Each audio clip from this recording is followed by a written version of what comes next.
The story of the third Sheikh. Thou king, O thou head of the Jinn, this donkey, which you see, was once my better half. A period came when I had been far away on an excursion for an entire year. At the point when finally my business was done, I returned around evening time and found her lying with a dark slave on the floor coverings of my bed. They were talking, chuckling, and kissing, and energizing each other with little games. As soon as my better half saw me, she jumped up and came towards me, grabbing up a pitcher of water. She murmured a couple of words over the pitcher and sprinkled a portion of the water upon me, expressing, "Emerge from thy legitimate shape and put on the type of a canine." On the double I turned into a canine and she pursued me from the house.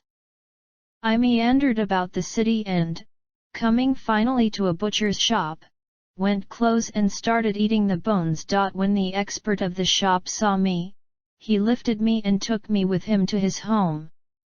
When the butcher's little girl saw me, she hid her face as a result of me, telling her dad, "Is this the method for acting? To carry a man with you into my presence? Where is this man you discuss?"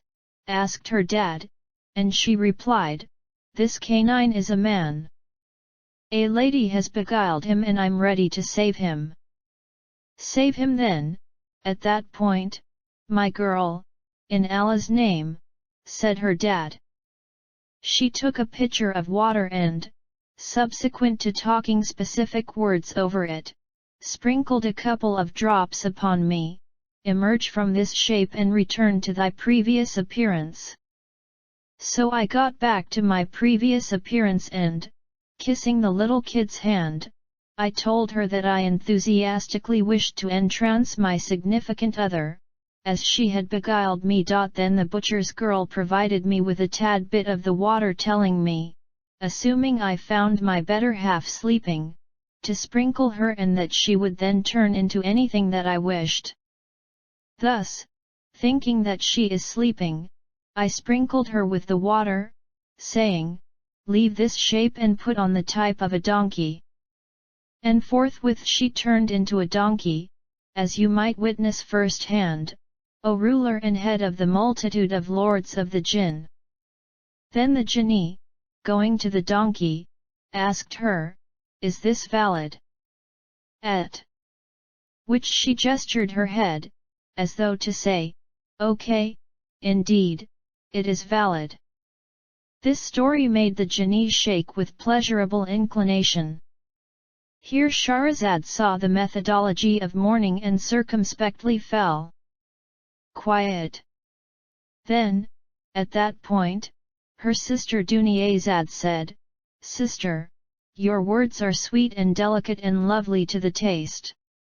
And Shaharzad replied, "To be sure they aren't anything to that which I would tell both of you tomorrow night, assuming I were as yet alive and the ruler figured great to save me."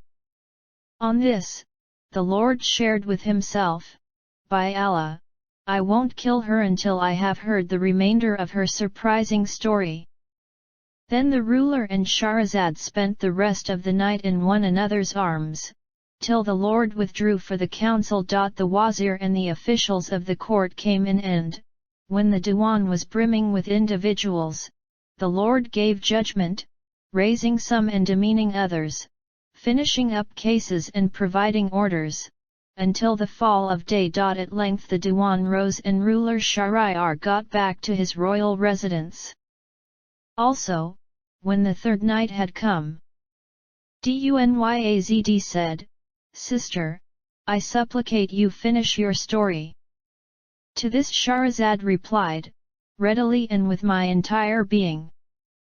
Then she proceeded. It is connected, O promising ruler, that when the third Sheikh had told the most great story of the three, the Jinni was blasted with amazement and shuddered with pleasurable inclination. Finally he said, "I award you the remainder of the relinquish and here surrender this shipper to you." Then, at that point, the shipper in a rapture of joy came and said thanks to the sheikhs, and they, in their turn, saluted him on his protected redemption. After this, each got back to his own country. However, proceeded with Shaharzad, these stories are not the slightest bit more superb than the story of the angler. "What is the story of the angler?" asked the ruler. Also, Shaharzad said,